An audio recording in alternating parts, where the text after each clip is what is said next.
Well, I've got it. We're good. Hey, everybody, how you doing? JustInformed.com is a website, a social media website where everyone is welcome. You come through, you sign up, you register, use a real name, be a real person. We don't want bots on our website. It's for exchange of information. It's for real people who care about the facts and the truth. Go to justinformed.com today and sign up. And don't forget to tell them Tim Black sent you.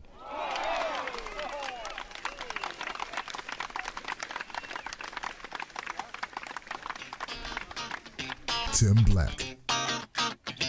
Tim Black. Tim Black.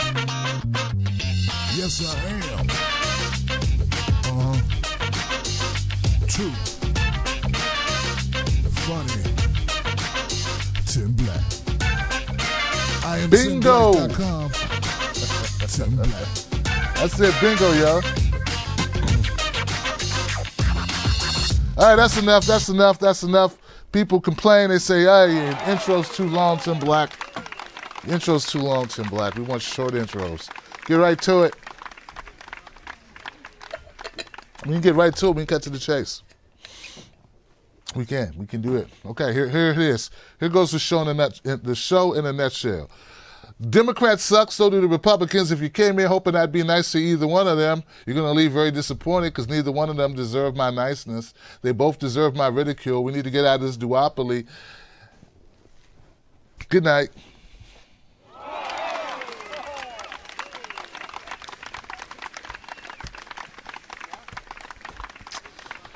But see, guys, we want the other stuff, right? We're good here. We're good here. We're good here. Are we good here? I didn't know I couldn't do that. You know I couldn't do that. All right, guys, so let me check and make sure we're good on the social media, Facebook and on YouTube. I have to come in here and do this each time. I have to do this each time. You know, I probably could get this going. Like, I could probably do this offline, I think. Brian Crosby, Julie Love in his house. Low Keys in the house. Leanne Williamson and Steve Wolfbrandt. What's up, people? How y'all doing? Welcome to Freedom Friday, the show where you get to say whatever's on your mind. This is the show. This is where you need to be on a Friday night, unless you're somewhere else. And I'm really glad that you guys showed up. All right? Now, I'm really pissed off because for some reason, we cannot get Periscope to work with our system. And it's really it's disappointing. It's disappointing because we want it to work. You know, we don't want to discriminate. You know? And it says, it just keeps saying warning. It can't hack it. Periscope cannot hack it. So anyway, sorry, Periscope. But you know who's hanging tough? My Facebook people and my YouTube people, man. Thank you, Tim Black's Wolfpack, everybody who contributes to social media, helped to spread the word about the Tim Black Show. Team Black, my people out there, you know exactly who you are. You know who you are. You know what you do. That's right. Yes, yes, yes. And guess what? Look, man, I ain't falling for no banana in my tailpipe. I ain't falling for no bananas in the tailpipe. Let me try that one more time. Look, man, I ain't falling for no banana in my tailpipe. No falling for the banana in the tailpipe. So if you are like most people, you were busy today. You were probably at work. Maybe you were at school. Maybe you just took the day off. Maybe you were in a coma. Who knows where you were? You were somewhere today. And it's possible that you were unable in real time to hear about the trending hashtag, why didn't I report? Well, the hashtag why didn't I report has been trending for quite some time today. A lot of articles have been written about it. A lot of people have covered it. I've covered it myself earlier today on the Coffee with Tim Black show. Now, it comes from Donald Trump making a statement. And there's a tweet he put out where he said, hey, this whole Kavanaugh thing, this whole thing about sexual misconduct by the person that he chose to be Chief Justice, sit on the highest court in the land. Well, he turned the table, so to speak, on Christine Ford, which is the person who brought the allegation. And he's saying, hey, since you're saying this happened, this 36 years ago, this thing happened to you, well, you know what? You should have been came out with it. I don't see why you didn't talk to your family about it. And I don't understand why you didn't report it.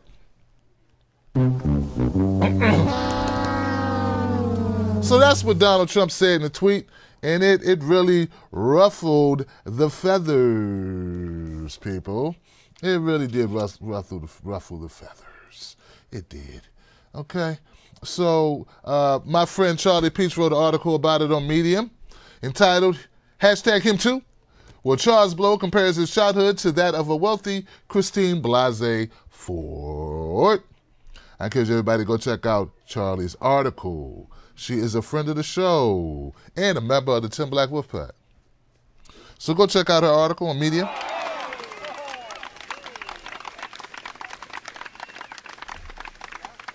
That's right. Now here goes that actual. In case I said that too quickly, let me just make sure people understand. This is what Donald Trump said, which started this whole hashtag, right? I have no doubt that that if the attack on Dr. Ford was as bad as she says, charges would have been immediately filed with local law enforcement authorities by either her or her loving parents. I ask that she bring those filings forward so that we can learn date, time, and place. Okay, so that's the tweet. That's what caused all of the ruckus. Bring the ruckus.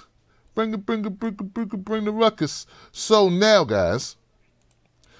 Now, and look, we've had this conversation earlier. People have been chiming in on it because there are a lot of reasons why someone may not report something that happens to them. And those reasons are vast and they're far-reaching.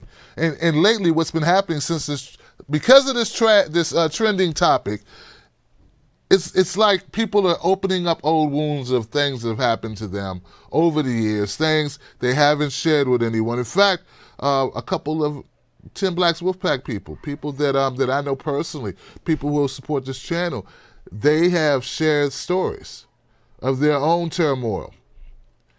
And said, like, this happened 30 years ago. This happened 20 years ago. I didn't tell anyone. This happened 40 years ago. I didn't tell anyone. So it shatters this entire thing where you know what, anyone could just make this up. It also, well, I can't say shatters it, but what it does, it puts into perspective that real people, things happen to real people. And real people sometimes don't know exactly how to deal with it. Don't know exactly how to process it.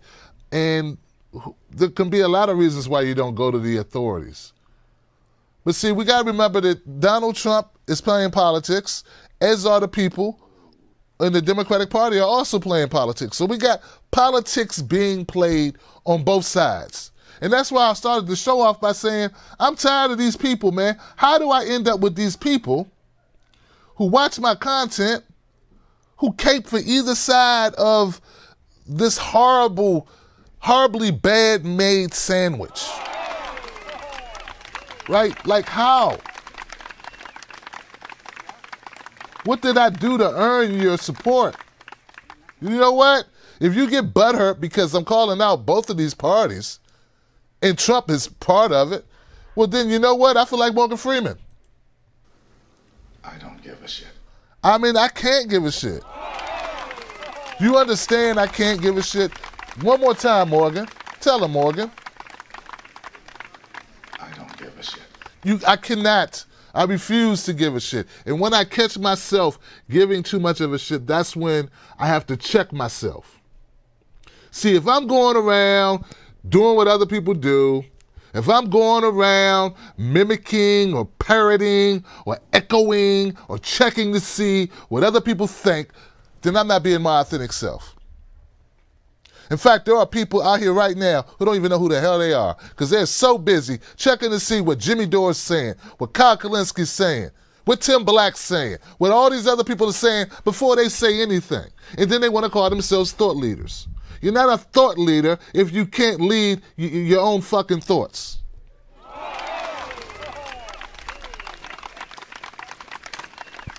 So look, guys, I don't know how it happened. I really don't know how it happened, where we got hooked up, where somehow you fell into this trap of thinking just because I'm calling out the Democrats when it comes to Donald Trump, that I somehow am oblivious to all the pain and agony and the stupid shit that falls out of the mouth of Donald Trump. Look, Donald Trump I said stupid, but it's really strategic. Donald Trump is strategic with these tweets. He knew what he was doing. Once he knew that Christine Ford had agreed that she would come in and give her testimony to the Senate Judiciary Committee, he knew it was time to start in on the negative talk. Because all bets are off now. She could go in there and say anything and totally ruin his pick. So that's why the gloves came off. That's why it happened today, okay? That's Donald Trump playing politics. That's Donald Trump being strategic. Now, what I see here, folks, is I see constantly, since I've been doing this, people who know me know I started off talking about social issues, breaking news, and dumb news. That's my bread and butter. But since I've been doing politics, covering politics for 3 or 4 years, I've come to understand a couple of things that you can hang your hat on. There are a couple of areas where these parties set up shop where they live. And what I mean by that is, this is their terrain. For the Democratic Party, it's social issues. They're going to be on every cop shooting, every little child crying. That's what they do. Any social issue, anything that's related to feelings and emotions of individual citizens who have been wronged in some way. In this case, oh man, this plays well for them. This case is women being sexually assaulted. Most Americans can tell you that Brett Kavanaugh, they don't even know his name, but this Chief Justice guy may have raped a woman. Now, that's not even what she alleges. But that's what they take from it. You understand? And now that Donald Trump has come in and put his voice to it, now it's about, well, you know, this long-standing belief that maybe women lie about that. So that's where we are now. And now it's time to discredit her. But that's what the Democratic Party wants to play. That's where they want to play. That's where they have the most fun. Social issues where someone can be a victim and they can play it up as if they care about that. Okay? As if they care. If they really cared about women being sexually assaulted, they'd make sure that women had jobs, that they didn't go overseas. They'd make sure that people like Amazon had to pay up and pay their employees a decent wage, and Walmart and Disney, that they had to pay a decent wage for those women who hold those regular jobs. Forget all this other stuff. The financial aspect of women being able to be free, which is to be paid a decent salary, would take care of a lot of the sexual assault shit. It'd take care of a lot of the power dynamic because women would have money. But now, not to leave my Republican friends out, I've also discovered these guys over the years that they have a certain field that they love to play in. Call it the Republican sandbox of hate. Okay? And that is patriotism. Oh yeah, patriotism. Anything that they can shoehorn into patriotism is where they want to play at. Whether it be police, whether it be military, whether it be your privacy, your gun ownership, anything patriotic, anything, when you think patriotic, they want you to think Republican Party, GOP, baby. Now, the same thing applies with them. Do you think they give a shit? They love veterans. They love the guns. They love the right to bear arms. They love all that stuff, right? They love the people, the children, the babies, the pro-life. But do you think they give a fuck about making sure that those veterans have homes? No, because they're down for bailing out the banks just like the Democrats were. All right? They're down for loosening all of the apparatuses that keep these banks in check so they don't rob us blind and leave us all on the street, veterans included. So if they really cared about veterans, if they really cared about being patriots, they cared about all American citizens and making sure American citizens had health care, had the ability to vote, instead of taking away those rights. See, they really don't care.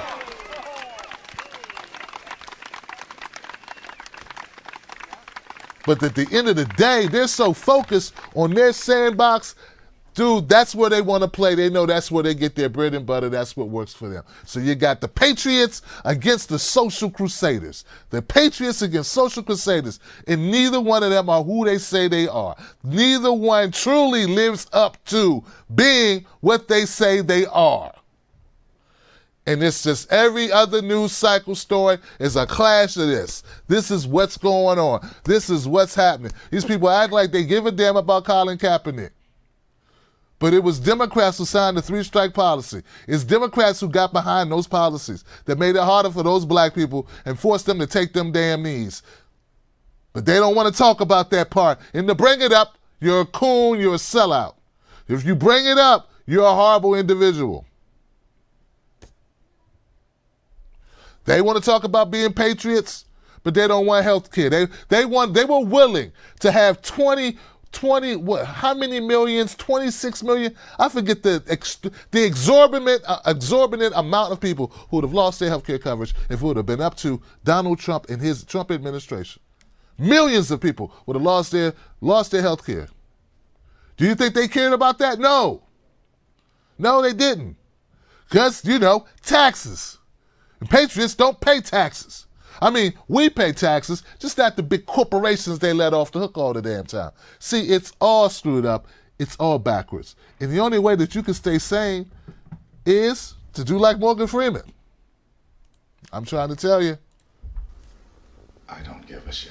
Either that or realize that it's not your fault, that this system is in place, and as much as I scream at this camera, will not change what they're doing until large groups of people wake up to it.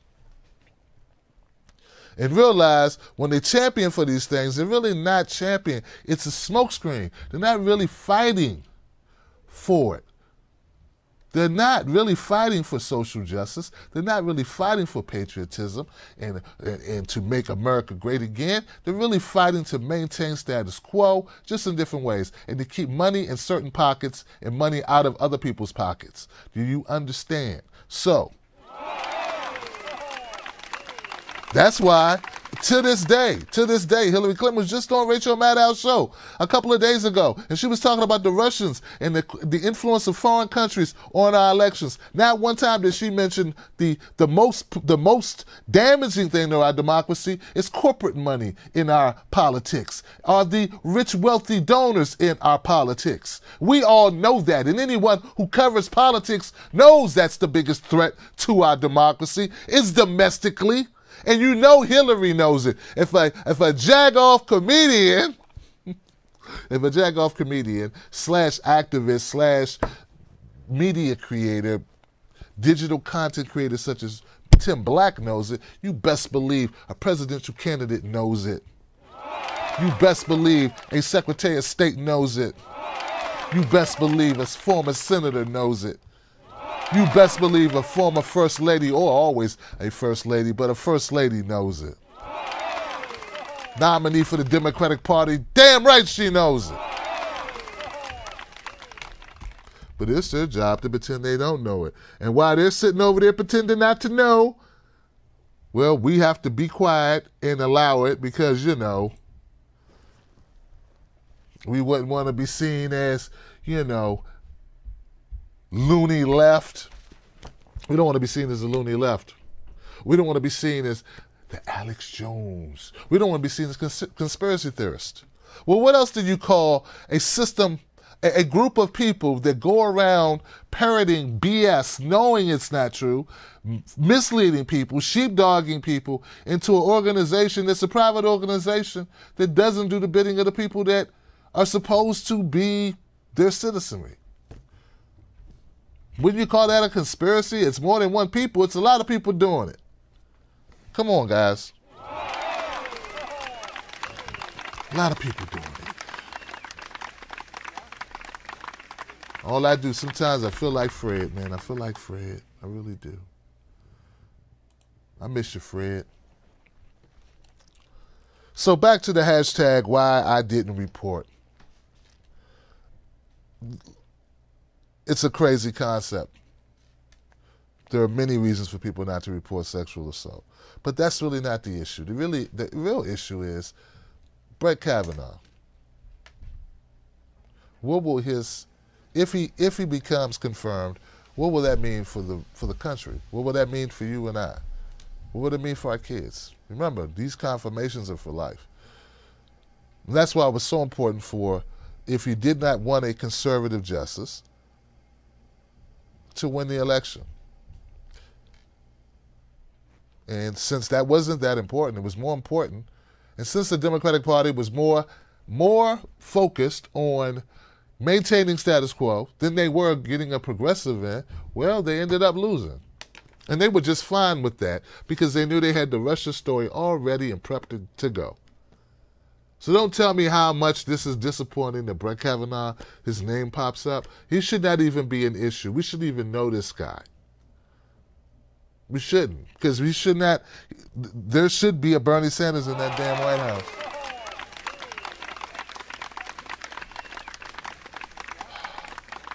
Look, man, I ain't falling for no banana in my tailpipe. So yeah, there are a lot of things that have us ticked off. If you pay attention, you're ticked off about it. Yeah. You know, some people say times, one of my callers here, one of my people says that times were different. Times were different for women back in the day, you know, and yeah, of course, yes, times were different. And people need to recognize that times have changed. That there was a time when there was a lot more of, I'm not saying it doesn't happen now. I'm not saying that at all. But what I'm saying is, it was almost customary. You know what I mean? That women were objectified in the office place. That was almost standard, right? I remember, because I entered the workforce, the professional workforce, like in the 90s. And that's when it was like they were changing that culture. I'm not saying it still doesn't exist, but I'm saying I remember the trainings. Like when I came into the professional arena, everything was changing. You know, I remember in the late 80s, people smoked in the office. That's how old Tim Black is. But there has been a shift culturally, not just on gender, but also on race, where things are not as out front, okay? They try to hide these things now, but they still exist. My friend, Don Hooligan. Brian Crosby said he heard that they're giving Colin Kaepernick, Harvard is giving Colin Kaepernick an award. I think it's Colin Kaepernick and someone else too. Was it John Legend? I don't think it was John Legend. It was Colin Kaepernick and someone else. Yeah. You remember it too. You remember it too, S. Shiva? Yeah, remember it. Yeah, it was a different time. So these people who don't get it, and that's what burns me up, is that, I mean, Donald Trump, he's been around. Come on, he knows how men treat women, at least from his era. Come on. In the office, rich men, I mean, what did he say on tape? Even if you thought he was joking and he wasn't giving you a play-by-play by grabbing women by the change purse, he was talking about like this thing that used to happen, that he was a part of, right? And they let him do it. Yeah. But now he doesn't understand why some women might not report stuff. Maybe because it was so prevalent, these types of things happening, that it was almost customary. A lot of stuff. So anyway, there you go. That's what I think about it. I want to hear what you guys think about it. The phone number, let me put the phone number up for people so they can know when to call up or what's the phone number here. I tell you guys. Yeah, here goes our calling number. 319-527-6212 is the phone number you dial if you'd like to make a comment. So, yeah. I'm going to go back to our chat room because there's great conversations going on about this. And like I stated, like it's on both sides. There's horribleness to be spread around because it's all politics, guys. And what happens is good people are caught in the middle and they're emotionally like used, like they pull at you emotionally on both sides. Your reasoning, your the way that your equilibrium on logic, or the way that you decipher good and evil, like they play with that. What you see is compassionate or humane, and your different, your upbringing, your environment, like all that stuff, they play on that in order to elicit an emotional response from you. All right? When the issue should be, is Kavanaugh worthy of this position? Now, I don't like Kavanaugh for a number of reasons that had nothing to do with Christine Ford. Before I heard about Christine Ford, I didn't like him because of his rulings. He's conservative. He does not adequately, in my opinion, separate religion from government. I think they should be separate. Okay? Your religious belief should not bleed over into how you rule on the bench. Okay? So that's one of the issues I have with Kavanaugh. Kavanaugh also, leading up to Donald Trump, he doesn't feel like a president. He thinks a president should be able to pardon themselves if they're charged with a crime. I think if you're charged with a crime, especially if you're a president, you have way too much responsibility. You should be held to an even higher standard. Kavanaugh believes you should be held to no standard. You should be able to say, I'm good. Like, you're the most powerful man in the world, and you get to go, I'm good. No, we got to check that type of power. That's the type of power you got to check the most. Ultimate power. Right? So, it's like I say this. So my reasons for the way I feel about Brett Kavanaugh, they exceed the latest buzz, right? And then when you factor that in, it's like, oh, come on, man. Come on, man. What is this? So, yeah. That's why I stand on it. That's why I'm comfortable with not saying, well, I got to ride for Brett Kavanaugh because I feel like the Democratic Party is playing politics. They're all playing politics. So GOP played politics back when Obama was in office and he could appoint a chief justice, and they gave him hoop after hoop and they stonewalled him from putting someone in. So come on, guys. Like, yeah, that's what they do. They play politics, and we're sick of it as a country, right? Like, we're sick of it, but obviously they are not sick of it. And then if they don't play politics, maybe Kavanaugh has those dissenting voices that come back with rulings that alters life in this country for many of people to the detriment of those people. So, hey, it's all about what's important to you. All right? I'm of the opinion, guys, Donald Trump could find another bad judge, another judge that's going to go soft on him, So why this guy? Why it has to be this guy? Come on, why?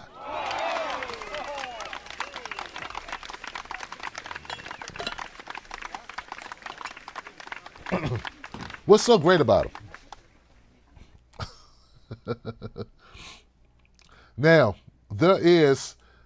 Let me see. Do I still have it? There was a group of people that were discussing this. Okay, so let me remove that. And I think that's just a picture of Kavanaugh. A lot of people, like we focused on looks, and they're always looking for a way to kind of try to understand what makes a person tick and what's in their heart and who they are, beyond the resume, beyond the window dressing, and they're looking in trying to see that, the soul of a person. And like, I don't really support that type of analysis because I don't think you can tell anything about a person just by looking at them. I mean, unless you look at their clothes, stuff like that. Like, you can tell if somebody has money or at least had money to buy that outfit. Kavanaugh's a rich guy who's lived a privileged life. These things are true. I would rather, our justices come from working people.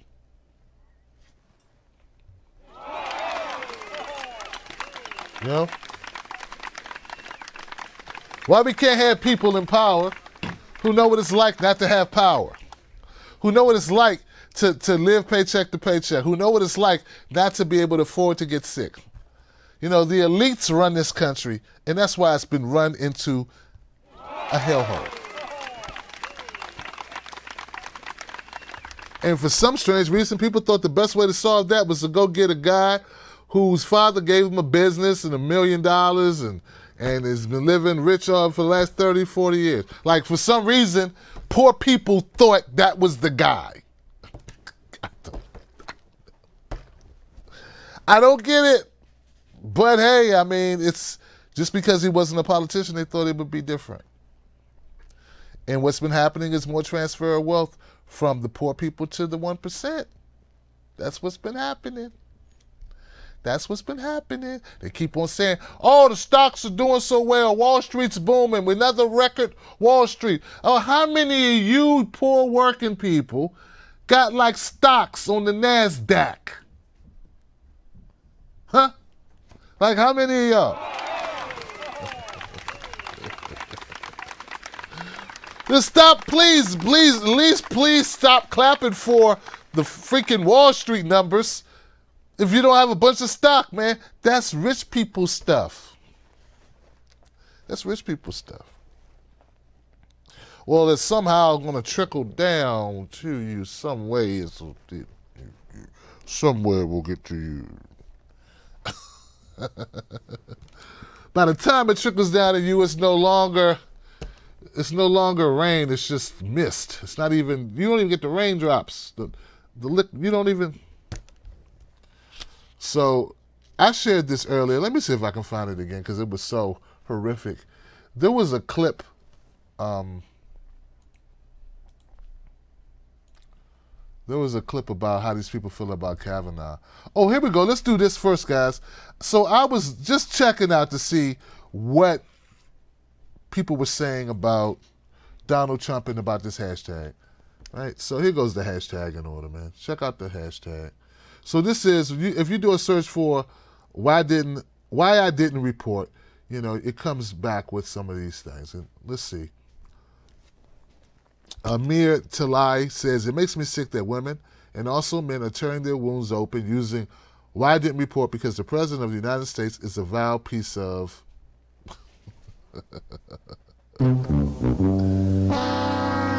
Yeah, people are being manipulated into thinking about, you know, it brings up... Look, people don't understand. Some people don't get it. This brings up to a lot of people some very painful memories, okay? And it just, like, if you don't have those painful memories, then it may be difficult for you to put yourself in the shoes of someone who does. All right? I'll admit I don't have these memories. Someone was like, Tim, because I use an analogy, because I was trying to say there are reasons why a person doesn't do what you think they should do. There are lots of reasons why someone may not report sexual abuse or sexual assault. And I just use an analogy of why, because a lot of people have said to me, like, I was in a car accident and I didn't report it. And I was not in fault. I was not at fault. But at the time, I didn't have my insurance right. And I was like 23 years old. And I couldn't afford my insurance. And I lived in a bad area, so my insurance was a lot higher. Hey, you know, a lot of people don't understand how insurance works.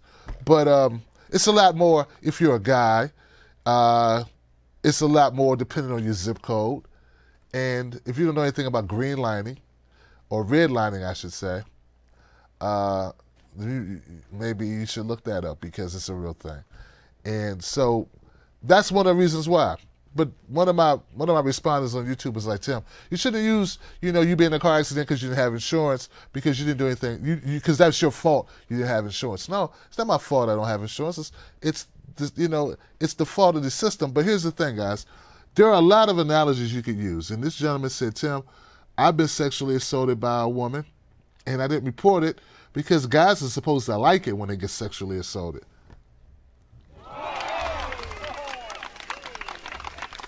You said guys are supposed to like some woman they're not attracted to, forcing themselves or grabbing them or touching them in inappropriate ways. And I'm like, you know what? That's a good point. That's a good point. And I don't typically think about it that way, you know? Of course, I'm. You know what? There are a lot of men watching this who have been sexually assaulted. I know I've been sexually assaulted. I didn't even think about reporting it. You don't think there's been a woman who's been handsy with Tim Black? Hell, I've been at events and women have been handsy with me. Give it up for that. Give it up for that. Yeah. So, yeah, man, it happens. But what I'm saying is there are a lot of reasons. So anyway, I don't think everybody knows that. Now, I want to see, let me get me out the way. Let's see what this says. People are responding.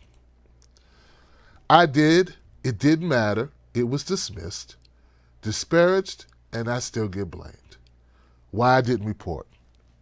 Daryl Hannah, the actress.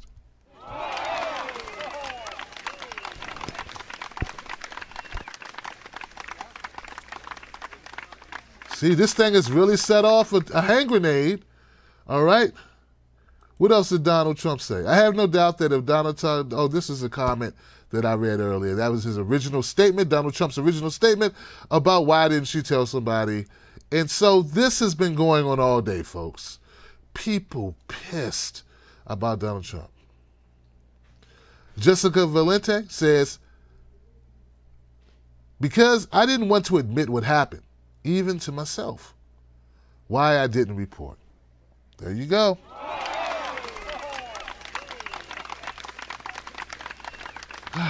So, look, guys.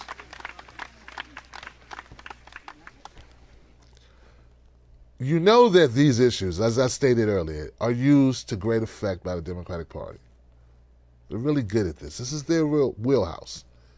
The Republicans are good at other stuff. They're good at using national pride and patriotism, veterans and guns. That's what they use.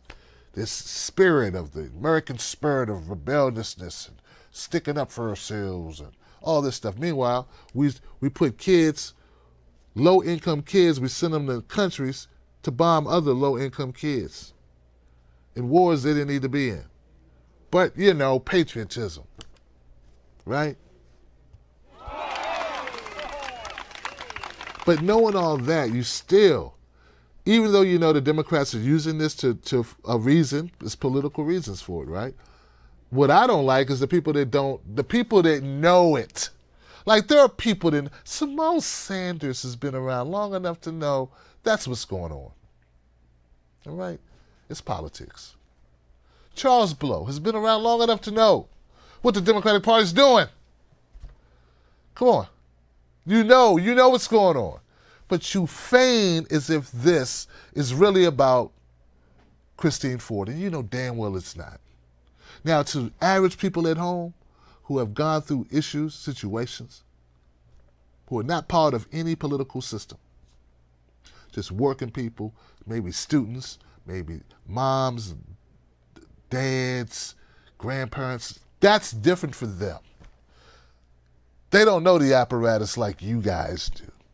You know what's going on. So I'm disgusted that they use real stuff that really grabs at people's hearts and souls and conjures up their worst secrets and the things that soul-crushing things that happen to them in order to score political points. It's very similar to when Hillary Clinton paraded those black women on stage because they were widows or they lost children, and really was not backing any policy that would change the outcome of those young people getting shot, unarmed black people being shot by cops. No legislation at all. In fact, it was documented in WikiLeaks that the director for the DNC was not to entertain any concrete steps, any form of legislation to curtail black people being shot by cops. But they were fine with using it on the campaign trail. Well, I equate what's going on right now to the same thing. They are using people's pain to extract some political points from their challengers. Same thing. It's just as and once you get to a certain point where you see through this BS, you'll see where the same thing applies with Colin Kaepernick taking the knee and the GOP doing the same thing where Trump made it about what? The military. Excuse me.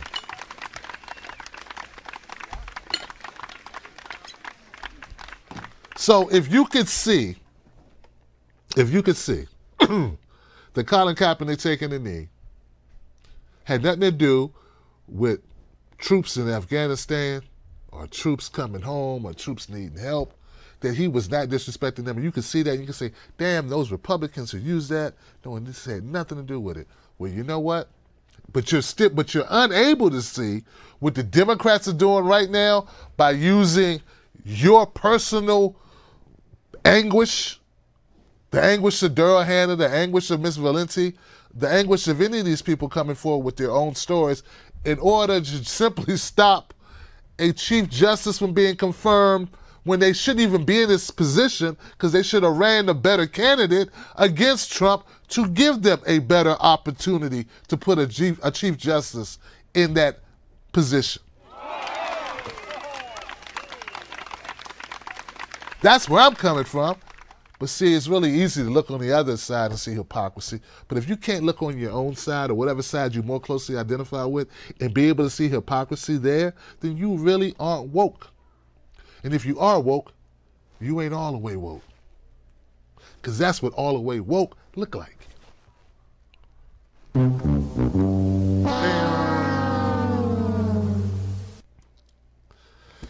So yeah, folks. That's where we are. And it's enough to give you the Fred Sanford face, man. Fred Sanford, where you at, bruh? Because this is exactly, sir. When I look at this politics, this is me. This is how I feel. I feel just like Fred Sanford looks in this picture. That's how I feel, man. Thanks, Fred. I appreciate you, bruh. Do you understand the words that are coming out of my mouth? And so, gosh, guys, I don't know if our phone lines are working. I don't see the freaking. Are people calling up to the show tonight? Now, there was one more thing I wanted to share with you, and I'm going to see if I can pull it up. Because some people may not have watched the coffee show, and they did not get an opportunity, right, to see, was it Real Clear Politics? Yeah, it was Real Clear Politics. Clear Politics. A focus group of Republican women. Yeah. I thought it was very eye-opening. This is very eye-opening for me. Let's see what you guys think. All right? So this is a panel. This is a panel that took place. And these women were asked about what they thought. So let me kill a couple of things in this window here, such as that. And let's give it a shot. More now in tonight's top story, what Christine Blasey Ford's legal team wants as conditions for her testimony against Brett Kavanaugh. They want Thursday as the date, not to have Judge Kavanaugh in the room with her at the same time, and questioning by senators, not... How many of you believe Judge Kavanaugh when he says this didn't happen? I believe him. Believe him too. I do believe him. I believe him. How can we believe the word of a woman of something that happened 36 years ago when this guy has an impeccable reputation? There was nobody that has spoken ill will about him. Everyone that speaks about him, this guy's an altar boy, a scout. He's, because one woman made an allegation. Sorry, I don't buy it. But in the grand scheme of things, my goodness, there was no intercourse. There was maybe a touch. Right. Can we really? 36 years later, she's still stuck on that? Had it happened? I mean, we're talking about a 15-year-old girl, which I respect. I'm a woman, I respect. And we're talking about a 17-year-old boy in high school with testosterone running high. Tell me what boy hasn't done this in high school. Please, I would like to know. Why would she come forward if this wasn't true? Because it has basically destroyed her family. She's had to move, she's gone undercover, she's gotten death threats. So if she's lying, why come forward? She's also destroying his life, his wife's lives, his children's lives, his career. I mean, why didn't she come out sooner if she's telling the truth? Why didn't she come out when he was going into the Bush White House? Why didn't she come out when he's been a federal judge for over a decade. Why not have a thorough investigation instead of just the two of them, he said, she said? Because it doesn't matter. It does not matter what everyone else has to say. This is what happened, though, with Clarence Thomas and Anita Hill. The FBI investigated. It took 3 days. Done. Why not now? Well, this is not the same. This is a high school kid. I mean, it's not Anita Hill story. Does something that allegedly happened some 30-plus years ago matter today? You can't judge the character of a man based on what he did at 17. And I would hate to think that 30, 40 years later, somebody's going to destroy your life because somewhere at some party, it's not right, but maybe you touch somebody the way you were not supposed to. And who brought the alcohol for these kids? As women, though, do you have some sympathy for her, for what she's going through? No, I have no sympathy. And perhaps maybe at that moment she liked him, and maybe he didn't pay attention to her afterwards.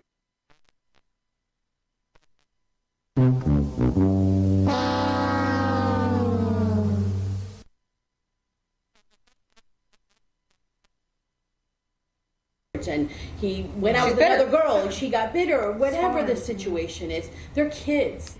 If it is true, would it be okay with you if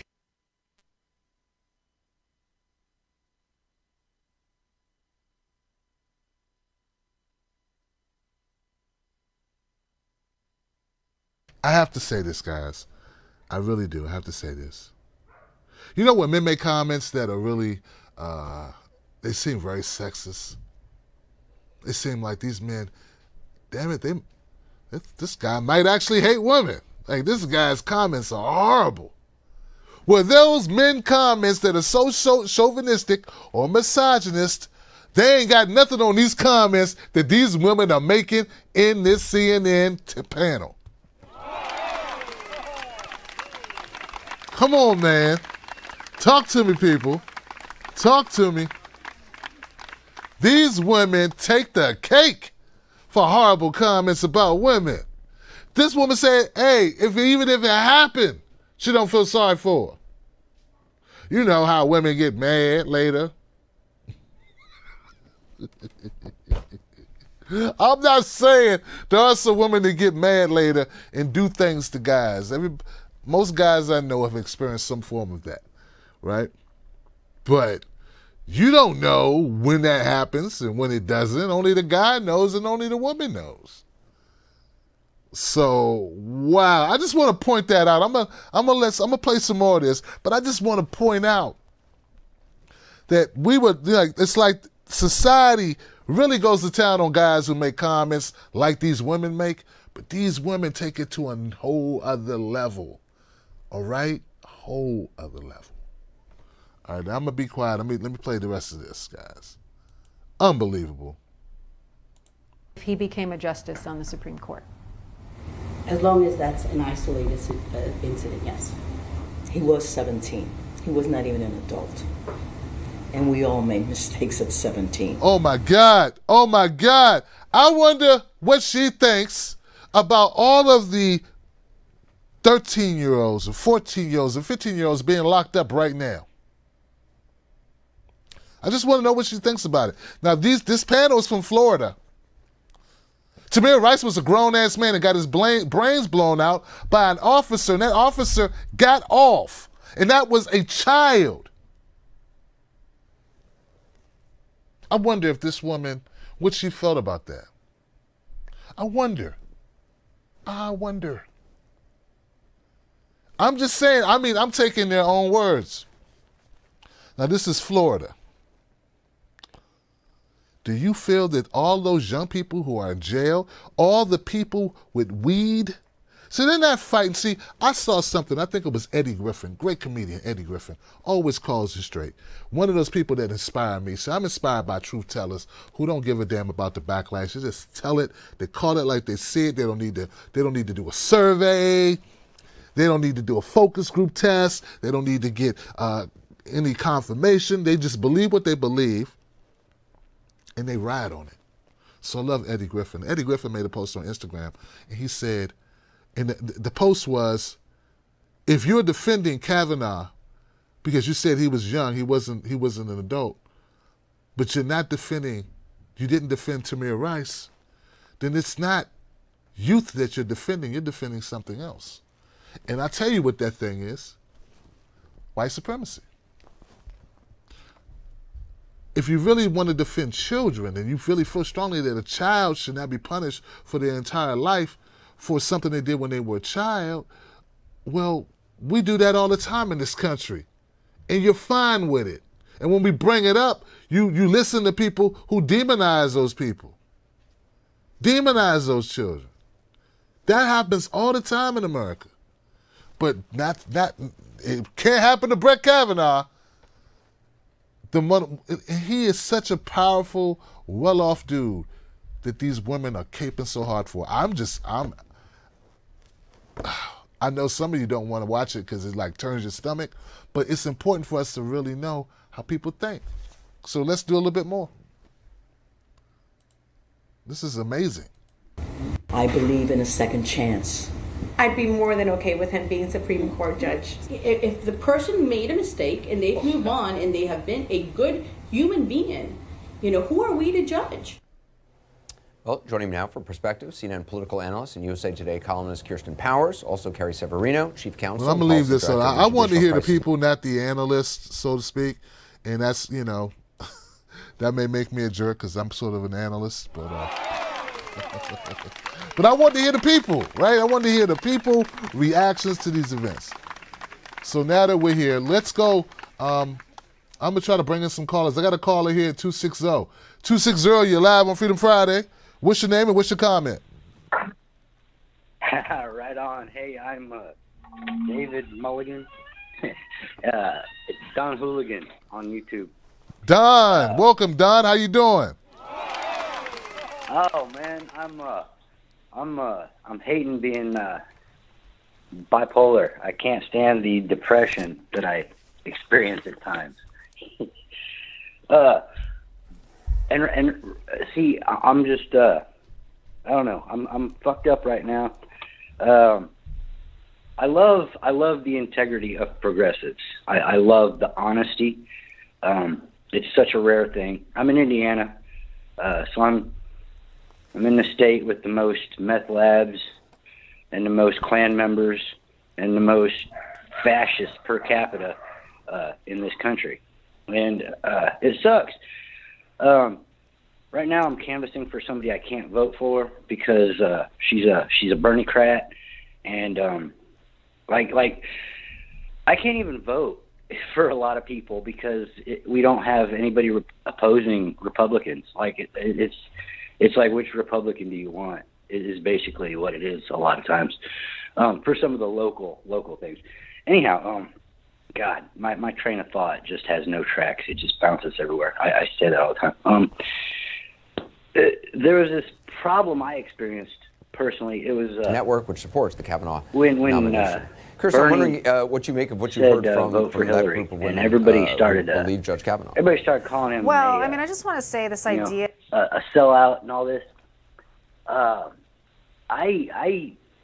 stood by him, and it was rough, man, because it was like my comrades were all like, "He's a dick," and I'm like, "Hey, man, that listen, any 17-year-old he had to agree to shit in order to run as a Democrat."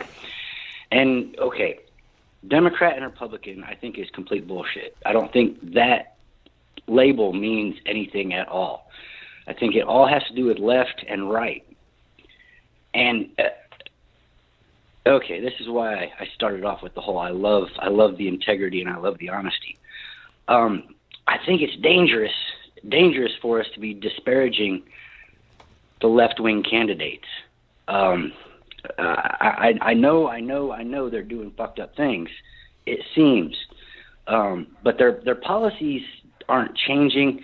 They're just saying shit. Like Bernie said, vote for Hillary, and I said, fuck no, I'm voting for Jill Stein.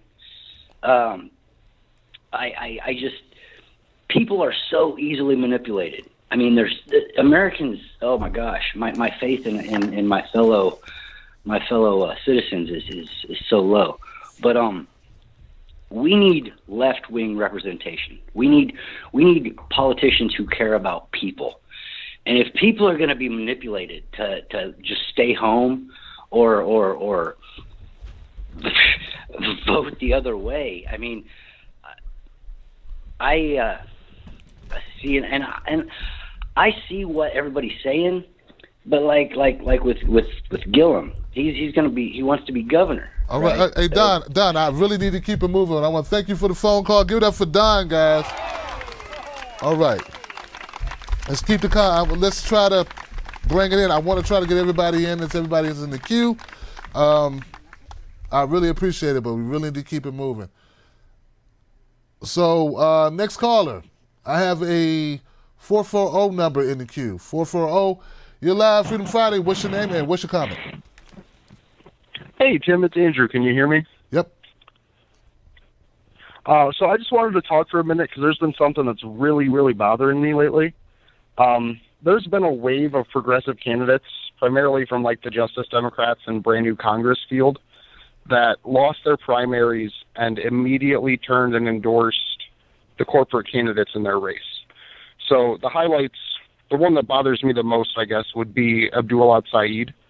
I was working on a lot of campaigns throughout Michigan, just with everything I'm involved with behind the scenes, and the Progressive Caucus up there got completely screwed. They got literally rigged out of every single race that there wasn't an incumbent in the primaries, and there's multiple lawsuits being pushed against tons of different boards of elections, the Secretary of State's office, and even with all the discrepancies, the head of the caucus, Abdul, immediately endorses Whitmer, I believe that's her name, Gretchen Whitmer, and starts campaigning for her. And he hasn't spoken out about a single issue with election integrity. He hasn't spoken out about anything. I've reached out to him multiple times to try to get a comment from him about why he would endorse literally the person he was fighting against the entire time, saying he's done waiting for policy, but then endorse her and keeps waiting for policy when there's a clear and defined progressive party, which is the Greens, inside of Michigan. And the only response I ever got from his campaign was, we're afraid of the Republicans winning, and we don't want to split the vote. And to me, if you have a progressive that loses in the primary but wins, let's say, 30 to 40% of the vote, even in a rigged system, all you need is 30 to 40% of the Republican vote and you win as a third party. So for progressives to continue this idea of, well, we can't endorse the Greens and we just have to wait for the Democrats to start changing, just drives me crazy, because you can win with 33.4% of the vote in a general election. And there's almost no progressive Democrats that are making it into the general election for national stages. Like, there's 400 and some representatives for the House, and there's a total of, I want to say, just under 40 that are progressive making it into the general election. And then you have people like Alexandria, who is an amazing candidate. I've talked with her campaign. I know her campaign manager personally. But for her to not back Cynthia Nixon when Cynthia Nixon's actively suing the state of New York for all of the election integrity issues just drives me crazy. And for her to even say, hey, we can support Democrats, all Democrats, when the day before she literally said, not any blue will do. And for her not to come out and support Cynthia Nixon, who's still on the ballot with the Working Families Party in the general election, to me is just despicable. And it just shows that we can't rally behind Democratic candidates. All right. If there's a progressive Democrat, that one individual should be the person we support. But as a whole, we need to exit that party completely. All right. Andrew, thank you for the phone call, brother. And I appreciate your comment. I do. A comment from a Wolfpack member, Mr. Broken Aziz. Hey, Tim, I appreciate you, brother. Keep fighting a good fight. Thank you, Mr. Broke. I appreciate you for your super chat donation, my friend. All right.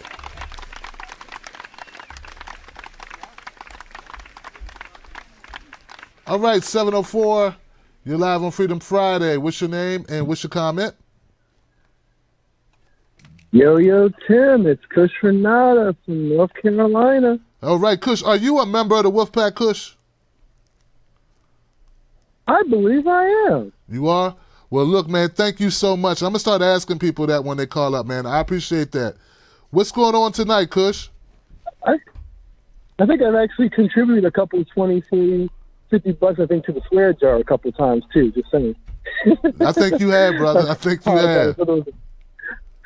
I apologize for those earlier ones, but yeah, I feel what everyone else has been saying so far earlier. It's really hard to really push for a movement and actually push the corporate Democrats our way, a progressive way, if all the progressives that we're following behind just start kissing ass to the corporate.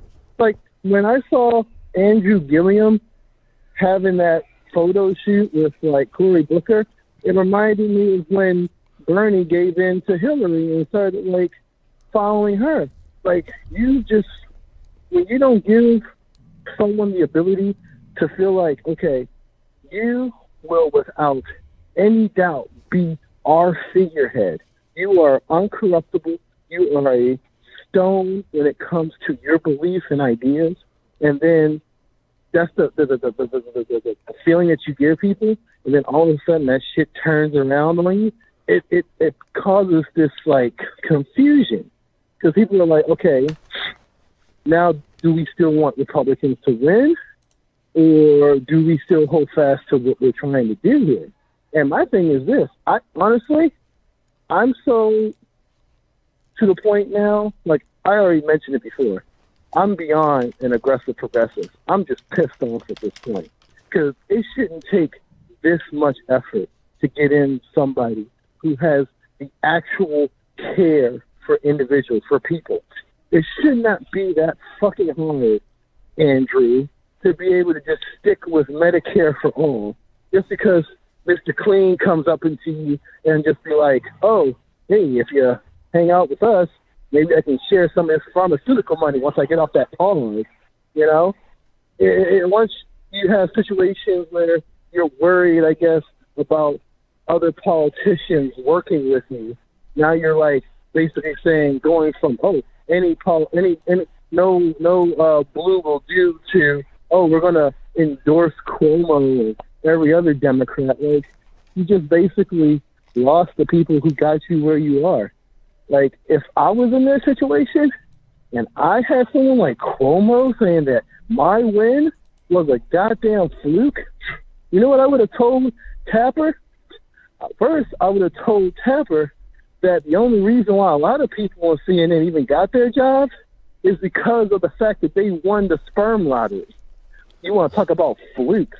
Let's talk about the fact that basically both Cuomo brothers have been riding their father's jock and his fucking legacy into the goddamn ground and using it and abusing it to basically get to where they are today. I bet you Mario Cuomo's suit has been turned inside out from the rotations of him spinning in his grave, from seeing what his son has done to his legacy.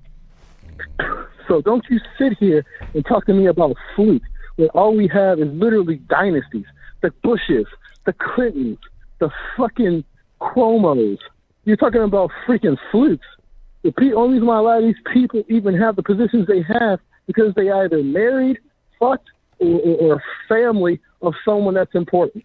How the hell can you trust a company like CNN when they have people literally on the inside running the company?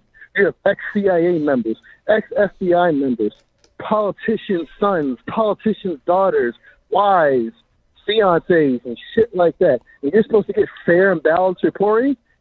Please. The only reason why Ball Tucker Carlson ever gets anything fucking right on Fox News is because people like CNN and MSNBC are willing to basically do journalistic suicide just to fucking get at Trump. And with those situations with those women on CNN that you showed earlier, a lot of that isn't just about racism. It's gang warfare. You never thought it was kind of funny that the Democrats and the Republicans share the same colors as the Crips and the Bloods? It's damn near the same fucking thought process. Regardless of what my man does, he's going to be in my corner regardless. I rep that blue. I rep that red. I don't give a fuck if it makes me broke or it kills me or it makes me die from bad health care. But as long as that black man don't win or as long as that old white man don't win, I'm happy. Well, guess what? Chris, I got to leave it there, man. You...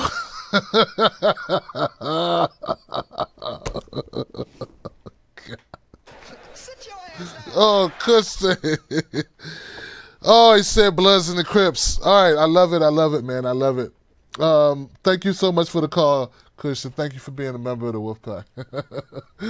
907, you're live on Freedom Friday. What's your name and what's your comment? It's the old lady from Alaska. Good evening, Tim. Hey, Laura, how are you? Hello? Hey, Laura, how are you? Honey. I'm a little sick, but I'm all right. Listen, to the callers, I want to kind of tie a couple things around there, a little bow around a little bit there. And it fits into what you were just saying just before, about this poor young lady coming out about, the gamesmanship, the brinksmanship. We're all being emotionally played right now. Now think about it this way. AOC, Alexandria Ocasio-Cortez, and Gillum, right? They are very well set to be where they're going to go. So what would you do if you're the Democratic Party who doesn't mind doing things like rigging elections? You'll send down hitmen so that people are as pissed off as the last few callers and say, fuck that, I ain't going to vote for that son of a bitch. Oh, I ain't going to vote for her. She just betrayed everybody. Said, I was actually mad too. Because there was actually a Green Party guy that she could have said, hey, and shined some light on him and said, and raised up his boat a bit and said, hey, there's this Mr. Hawkins out here, and he's a Green Party, and we seem to have the same kind of platform. I'd like to throw my power behind him. Now, it wouldn't have cost her a few cents to say that, but guess what? I had to think about it for a minute. She has to get in there with the lion's den. So does he. They don't want them in there. So who are they going to send down? They're sending down Cory Booker to put his arm around Gillum's shoulders and give him delegitimized. So that, hey, as I said, man, they would rather lose to Republicans than have a progressive win. Think of Booker and think of a few of these people as nothing more than hitmen. They're down there showing, oh, look at this guy out here. He's my pal now. And of course that's going to piss off a lot of people and make them walk away. Don't walk away. Don't you guys give these young people any credit knowing that, hey, I've got to play a certain kind of word games. And all it is words. Get me in there and let me do my job. Don't you guys have any faith that Sanders and a few other people who've been dragging their bones around for about 40 years for this to happen? And yeah, he said vote for Clinton, and everyone walked away and said, oh my God, he's this and that. He's a sheepdog herder. Yeah, damn right he is. He's trying to sheepdog in a whole bunch of progressives. And if you guys throw the baby out with the bathwater, you deserve what you get and have a two-party system. Because they'll never allow for a three-party system. It's been tried and tried and tried. And right now, these multinational corporations own this nation. We don't live in a nation. We live in a multinational corporation. Many nations own and write the laws of this nation. This is brinksmanship at the highest level. So do not give up on these young people. Do not go down that emotional jerked road. They're ripping our hearts out with rape victims. They're throwing us all around. They know this game. They know how easily it is to screw us over and put us against one another. Mass confusion. If there's one book I'd like our readers to pick up, it's by Naomi Klein. It's called The Shock Doctrine. And it explains exactly what they're doing to us right now and how to recognize it so that you don't allow your personal owies that are being now drug up 40, 50 years later. There's women that were told, you can't talk about rape. Number one, we didn't even get to have a credit card on our own without our husband's permission until 1973. We were considered our husband's property as much as his car. The rule of thumb, that rule of thumb, comes from a law that's still on the books that allows you to beat your wife with anything. As long as it's no thicker than your thumb, it could be goddamn rebar. Women have not had their own bodies. We still don't. So, of course, these two parties know exactly what they're doing. They're voting for the same stuff. The whole list came out today or yesterday of everybody on the Democrats who voted for more war and more taxes. And only a couple people didn't vote for it. Sanders and a couple of other people, I can't remember names, so we're on quick time here. But the fact is this is both parties playing us to keep us in lockstep. And lockstep is confusion, division, fighting one another at the dinner table, subverting us. Don't abandon these young people or old people.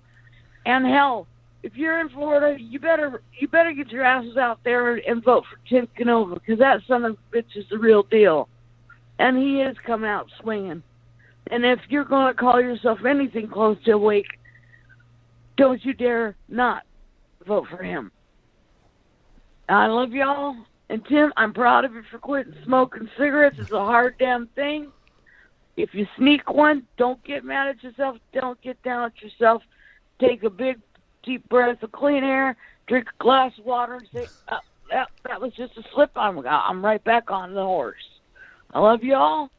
Keep up the good fight, but just know that the Democratic Party is sending down people to these young parties. And give that Ocasio girl a break. How young is she? She's been from Standing Rock to where she's at now. So if you can't get behind her and you're going to sit there and get played by social media who handpicks these old hens who talk around about, oh, why didn't she come out? They know why. And they know, and you know, damn well know these aren't just random women they took off the street to talk. So we're being played, and they're playing with our emotions to keep us confused because the midterms are coming. The push through is because we all know it. Kavanaugh's a piece of crap. Always has been since the Ken Starr days. So he and old what's-his-nuts, the Anita Hill prick Thomas can sit there and clink glasses and say, well, we made it into the Lifetime Achievement Program. Well, fine, I don't give a shit who they put in there. Just because they write laws don't mean you got to follow them. And everybody stick together. This division shit, that's the game. Let it drop. Don't let them play with your emotions. We're all raw. Anyway, I love you. Good night, everybody. God bless. And man, Periscope sucked. Thank you, Laura. I appreciate you. Thank you, Laura. I tell you, it does sit there and go Periscope, man. 575, thank you for your patience. 575, you're live on Freedom Friday. What's your name and what's your comment? I think that's me, Tim Margarita. Hey, Margarita, how you doing? I'm okay, doing better. What's been on my mind all week is, I don't remember her name, but I think it's Botham's mom from Dallas, that shooting. Yes. You know, that victim blaming, that's really got me. Actually, it triggered stuff for me. I won't go into it too much, but basically I was in her shoes like over 41 years ago. So to me, it pisses me off how, the whole thing. It just triggered things in me. So it's been difficult, to watch that. But I admire that mom, and to have to fight for her son's name, it's just totally disgusting. But anyway, I would like to get in contact with her to give her some kind of support, and I guess I'll figure that out. I certainly had people support me when, obviously I wasn't, public, that many years ago, but you find the strength to do what you need to do. And so, anyway, that's been on my mind all week. It's been kind of like, weepy about it. So that's been on my mind. So thank you for listening. Sure, Margarita. Thank you for your phone call, sister. I appreciate it.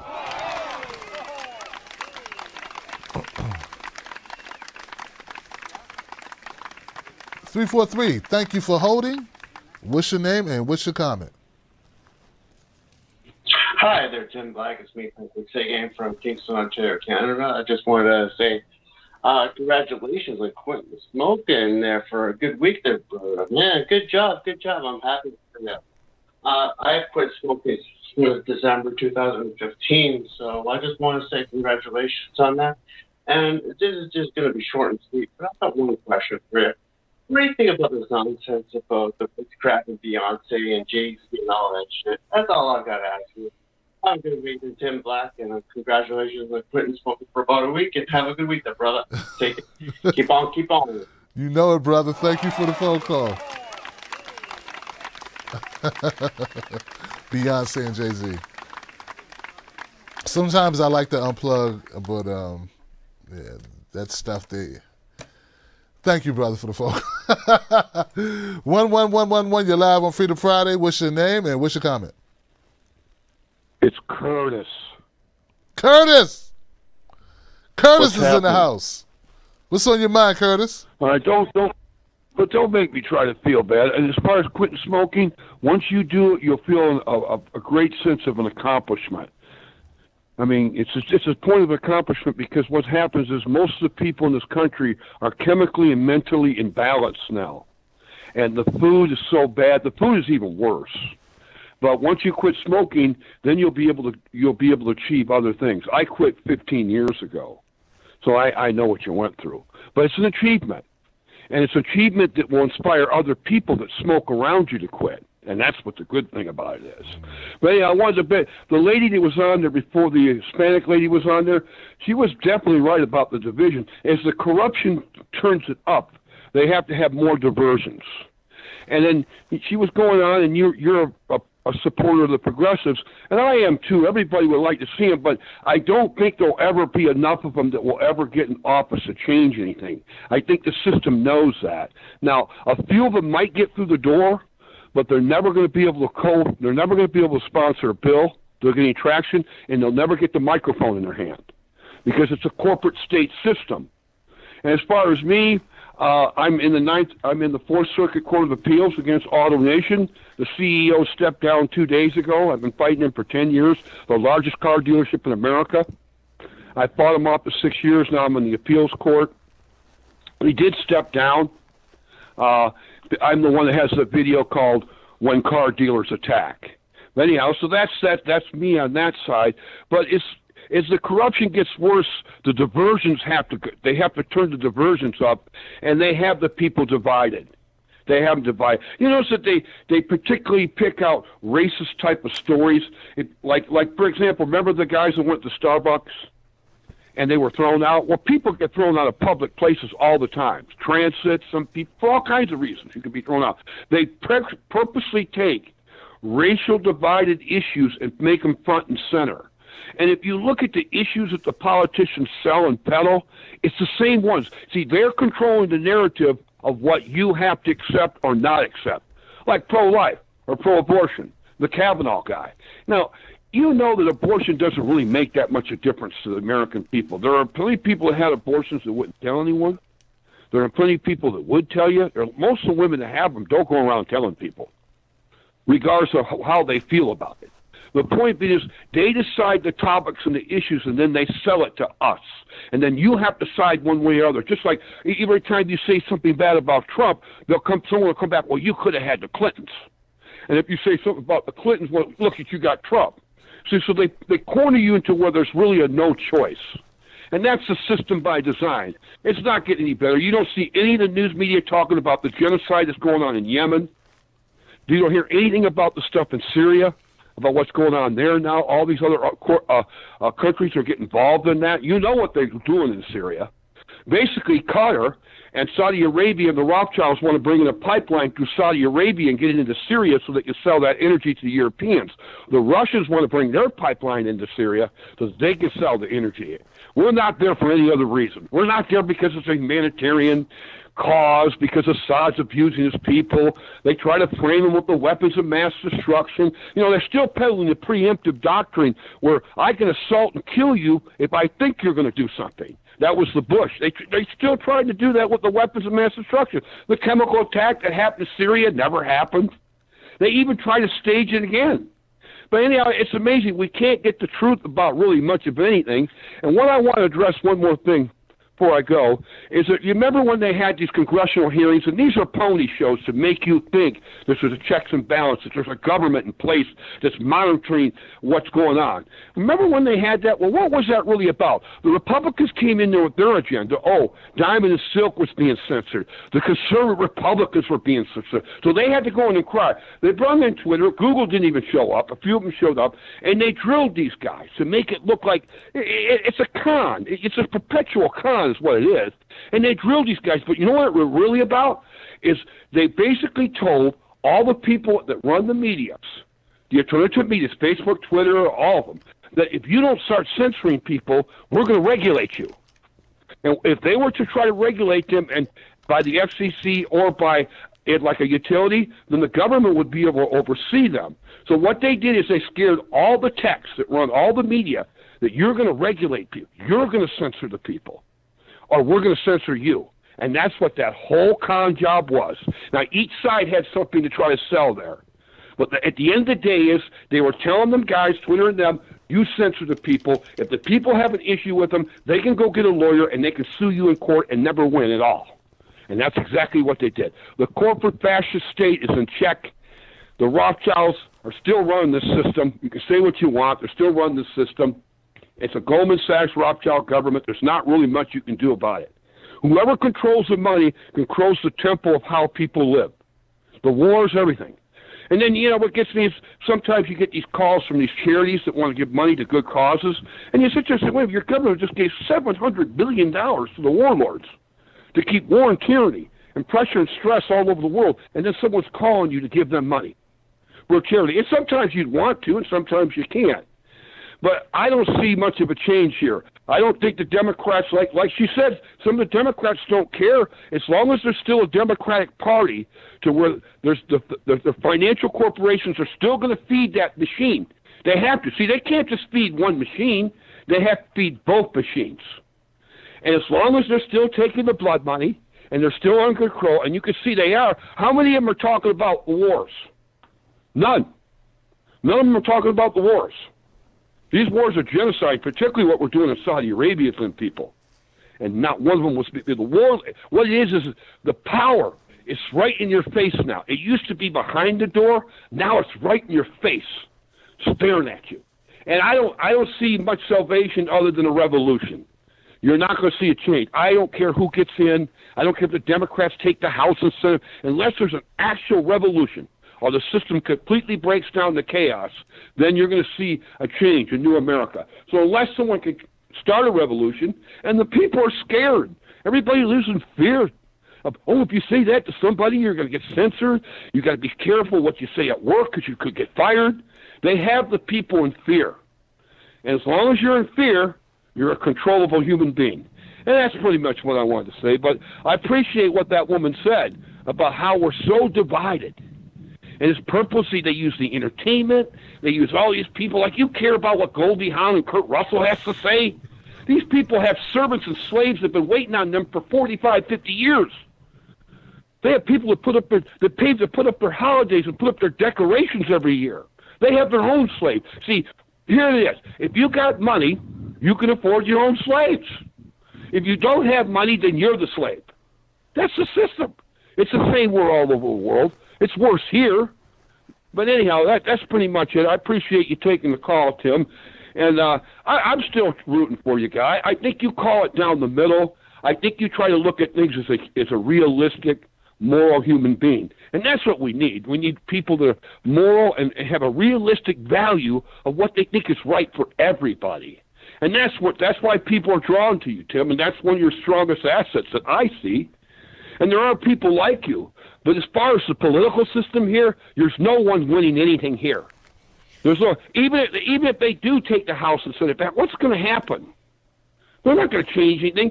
Trump has de-gutted everything. Trump is totally compromised. He's totally compromised. What gets me, do you see these rallies, the laser shows? The people will cheer over anything he says. They're so they're going, it's like an entertainment. It's like going to a WWF match. And they're going and they're cheering over anything he says. Most of them don't even have any reality. I'll give you an example. He was talking about capital gains. Well, capital gains only affects people that have over $1 million worth of assets that they want to leave for the family. He had people convinced up there in Montana that you couldn't give your farm away or your car or your house to your kid without paying capital gains. And most people don't even have a property worth $1 million. And people are all cheering. Oh, yeah, he's right. I won't be able to give my farm away. Trump's right. None of them even are worth any of that. Because, see, it's predicated on ignorance. And that's it. And when you see Trump is cult. It's a cult-like system. And the Democrats will do the same thing. It's the same thing. Oh, we're for the working man, the blue-collar man. That's all BS, too. Go look at where the money comes from. And they got them blackmailed.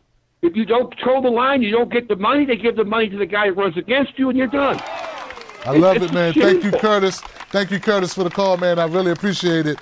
And you just hit on something that I was just talking to somebody with. I think it was either Charlie Peach. It was somebody online. I think it was Charlie Peach, because we were talking about a celebrity and how these celebrities, particularly these black celebrities, have a tendency to tote the Democratic Party line even when it doesn't make any sense. Even when what's being said is totally opposite of the reality that you see in these neighborhoods. And it's like, you know what? What do they have over these people that make these people do this? Come on, I'm not a rocket scientist, guys. I'm sure you're aware of this. I'm a guy with, as Curtis stated, I have some attributes that some people find, interesting or fun or admirable in certain ways, but I'm not the smartest guy who's ever come out on the internet. So why am I able to see that there were all these issues affecting, just if we're looking at the black community, affecting the black community way before Donald Trump ever took office? Why do we have these celebrities, particularly black celebrities, coming out saying ridiculous shit like, look what Trump did to America? It doesn't make any sense. So what I said to Charlie was like this. What do they have over these people that these celebrities are willing to say shit? I mean, look, I know Snoop Dogg is just a rapper, but my point is he's a rapper who has touched on the problems in black communities for 30 years. He knows better. So what I'm saying is, what do they have? Like Curtis just alluded to, I think Curtis said it too. They have some blackmail stuff. What types of films do they have on these people? What do they have? They got to have something. There is no way you could talk about this ish for 20, 30 years and then get out there and say, well, it's Trump. I'm saying, yeah, Trump's continuing it, but you knew this. Come on. So thank you, Curtis. We're all trying to figure out just how deep the bunny hole goes, right? How deep the hole goes and how bad it really is. And our best estimation is very bad. It's horrendous what we're dealing with. And that's why we're so censored. And that's why I'm starting to ask my viewers, and I'm gonna have to put it on my viewers to make it your responsibility that you share content, that you do what you need to do if you believe in this program to let more people know about it, because the word is not getting out fast enough. We need to go totally committed, right, to making sure that we let people know what we're about, that there are alternatives to the type of media that they normally would consume that's just going to regurgitate these narratives by these parties. I think we have to start becoming more aggressive with the way that we distribute information. So I'm going to start asking people, are you a member of the Tim Black Wolf Pack? Do you contribute to this show? Do you share this show? Sometimes I look and we'll have 10 shares. Do you respect the show? Do you think our mission is a mission that you can get behind? If so, you have to share it with people. You have to tell people about it, because I believe this in the bottom of my heart. The biggest problem that we have as a nation is information. And people just don't know. People just are not exposed to reality, the facts. They're not getting it. I believe in the basic good nature of all men and women.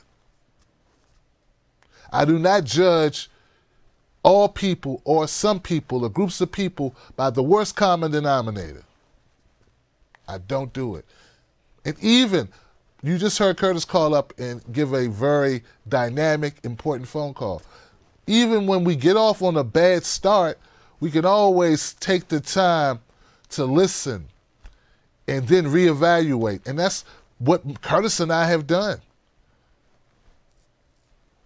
I think there are a lot of people out there like Curtis and like me and like you who care, who will be patient, who will listen, but they have to be exposed to the information in order for us to have a shot.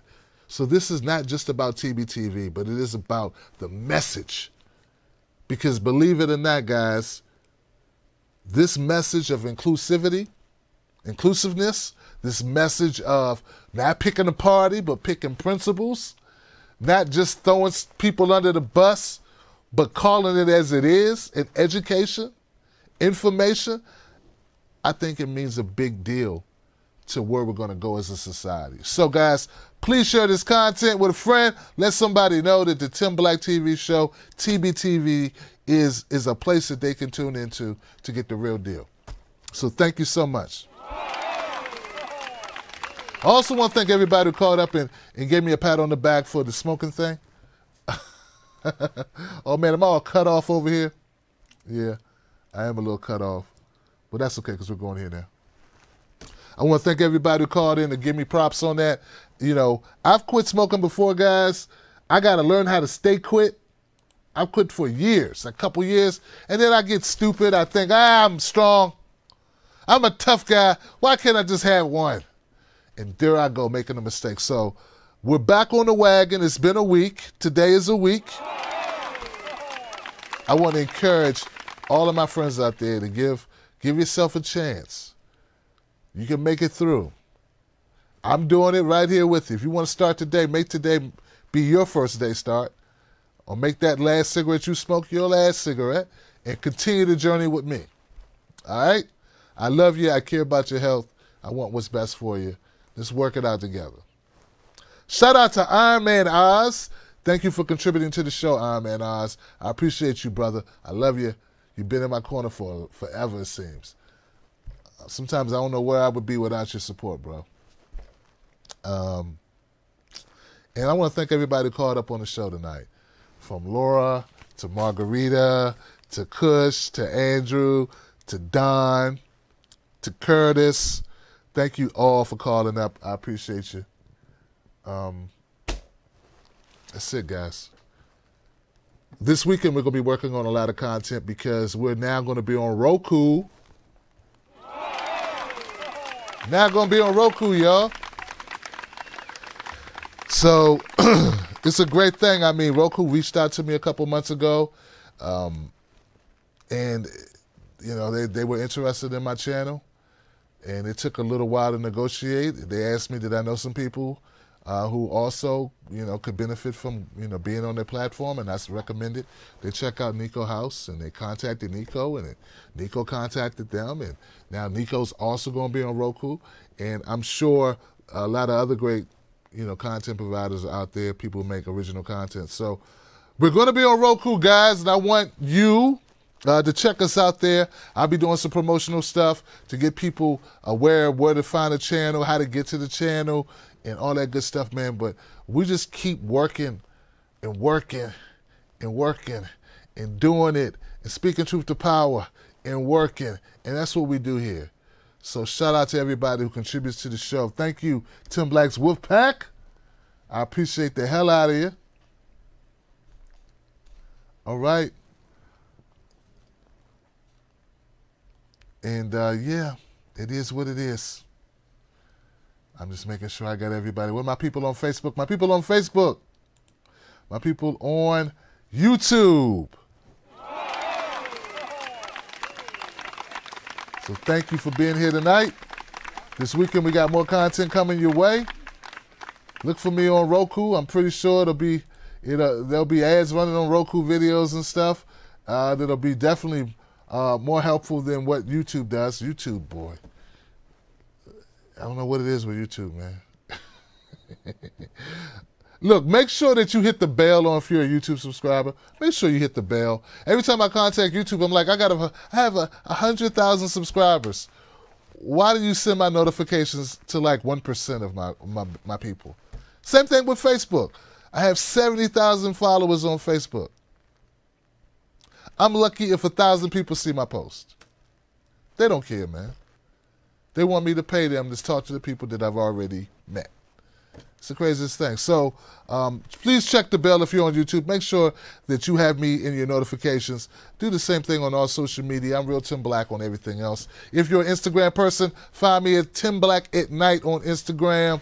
Thank you for the people, my new people on Instagram. It's good seeing y'all. We got more content coming your way. Shout out to Chris, Laura, Helen, Jennifer, Mike, Mars Pluto, Uncle Ron, Oscar Santana, Freedom Fighter, Vargas, you know it, Pam McCoy.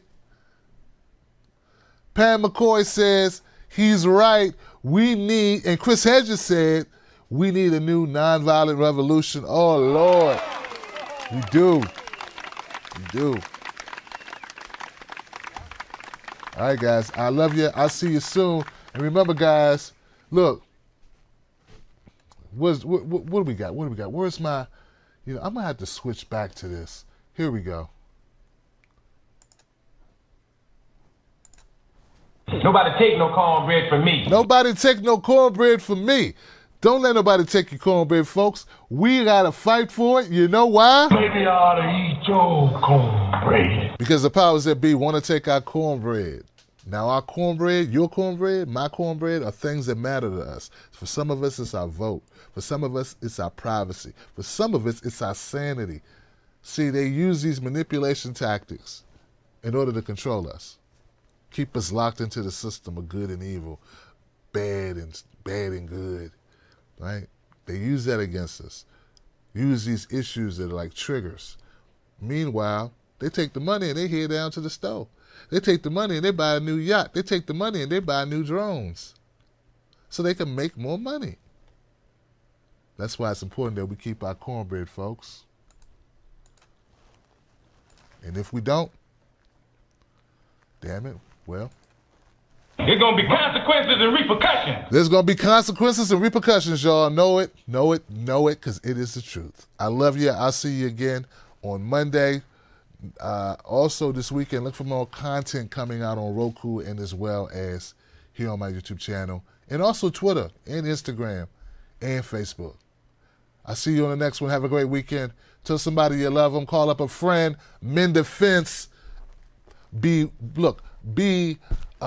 humble enough to admit you're wrong, to build a bridge back to a person who needs your help. All right, that's it, guys. I'll see you on the next one. Thank you so much, Michael. Catch you next time. Thank you, Sharp, Mars Pluto, the whole crew. Uli, I love you. I'll see you soon. Thanks, Pam. Bingo. Tim Black. Tim Black. Tim Black. Yes, I am. True. Funny. Tim Black. I am TimBlack.com. This show is brought to you by JustInformed.com, a social media website that does not steal your data, doesn't track you, never sells your privacy. Go to JustInformed.com and become a member. Also, go to Patreon.com, Tim's Take Live, become a member, become a Wolfpack member. I love y'all. I appreciate you guys. And we are out. All right. Let's imagine for a moment that you really like that content. You're like, wow, that's cool stuff. I could watch more of that Tim Black stuff. All right, check this out. Go to patreon.com, Tim's Take Live. That's where you become a member of Team Black. That's Tim Black's team, a.k.a. Tim Black's Wolfpack. Do it today. Support independent media. And here goes the next clip.